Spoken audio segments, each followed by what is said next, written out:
అందరికీ నమస్తే. నా తదుపరి చిన్న వీడియోకి స్వాగతం.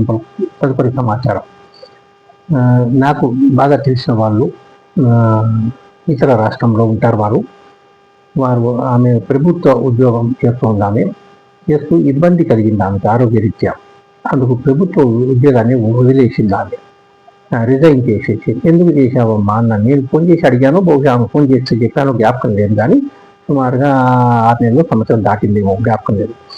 అయితే ఎందుకు వదిలేసావమ్మా అంటే, చాలా ఇబ్బంది కలిగింది నాకు ఆరోగ్యరీత్యా, నేను వదిలేవలసి వచ్చింది అని. సరే పర్వాలేదు, నువ్వు ఈ భగవన్ నామస్మరణ చేసుకో, వీలైతే నీకు తత్ఫలితం ఉండే అవకాశం ఉంటుందని నా అభిప్రాయంగా తెలియజేశాను. వీలైతే చేసుకోమ్మా, బలవంతం లేదు, మాటలు లేదంటే సరే చేస్తానని చేసింది.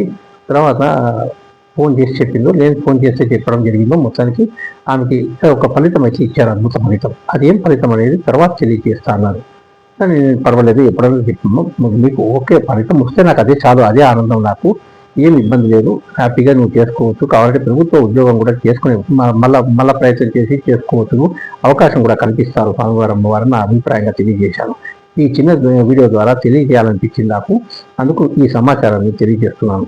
సో నా స్వామివారి అమ్మవారికి, మీ అందరికీ, ఆ అమ్మాయికి కూడా, మాకు తెలిసిన వారి మాకు కూడా ఆ ఫలితం ఇచ్చినందుకు తర్వాత తెలియజేస్తాను. ఆమె కూడా అందరికీ మరొకసారి నా ప్రత్యేక ధన్యవాదాలు తెలియజేస్తున్నాను. ఓం నమో వెంకటేశ్వర.